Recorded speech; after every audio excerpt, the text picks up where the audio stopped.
मृत्यूची चाहूल. मृत्यू हे एक अंतिम सत्य आहे. आयुष्याचा झंझावात थांबला की मृत्यूची निश्चल शांतता प्राप्त होते. पण ती प्राप्त होण्यापूर्वी काही चाहूल लागत असेल का आपल्याला? मृत्यूची चाहूल हा विषय जरी गंभीर असला तरी त्याची सुरुवात मी एका मिश्किल प्रसंगाने करणार आहे. काल मी झोपली होती. माझ्या 3 वर्षाच्या मुलीने माझ्या डोक्याजवळ डब्बा पाडला. डब्बा केसांवर पडल्यामुळे मी थोडक्यात बचावले. म्हणून मी माझ्या मुलाला म्हटलं, मी आज मेलेच असते, अगदी थोडक्यात बचावले. त्यावर तो म्हणतो, तू मेली असतीस तर तुझा मोबाईल मला मिळाला असता, मग मी खूप व्हिडिओ गेम डाउनलोड केले असते. त्याचे उत्तर ऐकून मी भांबावून गेले. आपण किती विचार करतो. आपण गेल्यानंतर आपलं कसं होईल, आपलं घर कोण सांभाळेल, आपल्या मुलांना कोण बघणार, त्यांच्या जेवणाखावणाचं कसं होणार, त्यांना शाळेत कोण सोडणार. पण प्रत्यक्षात आपण गेल्यानंतर कुणी ना कुणी हे कामं करतातच. मग आपली आठवण ही शिल्लक राहते किंवा नाही, हा प्रश्नच आहे. आपण ठेवलेल्या ठेवी तपासल्या जातात. बाकी रोजचे आयुष्य एका नव्या उमेदीने प्रत्येकजण जगत असतो आणि आपल्या आयुष्यातील एक एक दिवस कमी होत जातो हे आपल्याला कळतही नाही. असं म्हणतात, काही माणसांना मृत्यूची चाहूल लागते. खरंच लागत असेल का प्रत्येकाला आपल्या मृत्यूची चाहूल, की काही ठराविक माणसांनाच ती लागते, बाकीच्यांना लागत नाही? मग ती नेमकी कोणाला लागते हा प्रश्नच आहे. हो, पण मी माझ्या आजूबाजूला अशी माणसं पाहिलीत ज्यांना मृत्यूची चाहूल लागली. आमच्या इथे एक दुकानदार होते. ते मला म्हणाले, आता वयानुसार काम होत नाही. 30 जानेवारीला शेवटचा दिवस, आम्ही दुकान कायमचं बंद करणार. आणि खरोखरच 30 जानेवारीच्या दिवशी सकाळीच त्यांना देवाज्ञा झाली.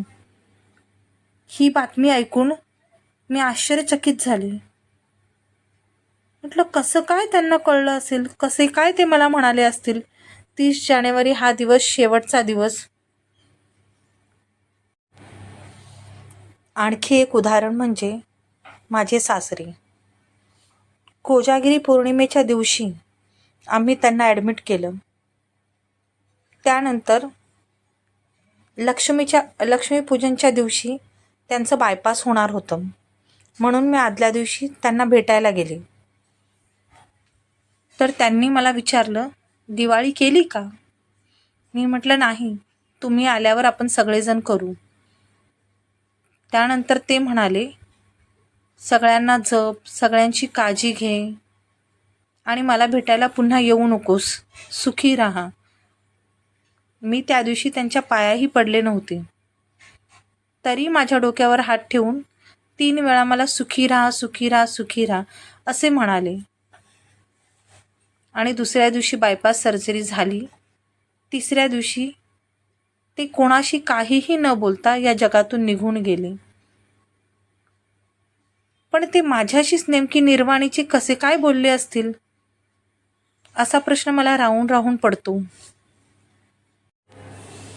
तिसरी व्यक्ती म्हणजे माझे वडील.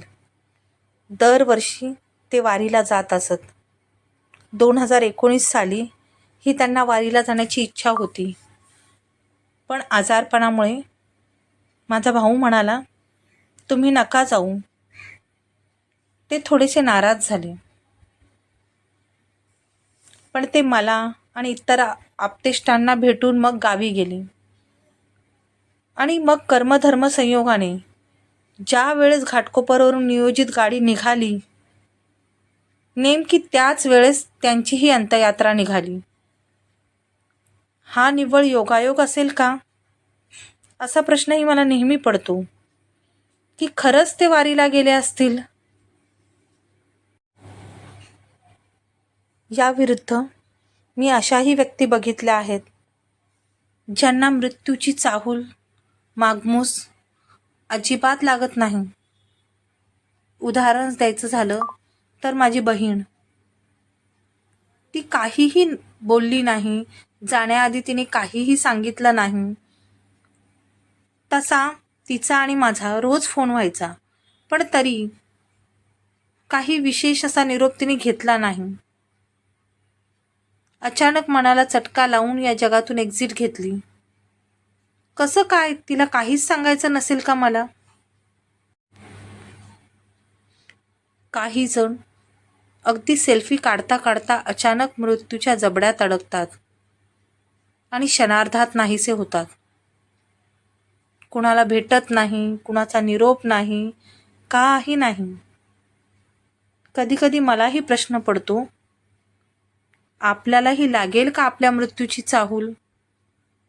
आपल्याला घेता येईल का आपल्या माणसांचा निरोप? की आपणही असे अचानक क्षणार्धात नाहीसे होऊ? लागेल का आपल्याला आपल्या मृत्यूची चाहूल?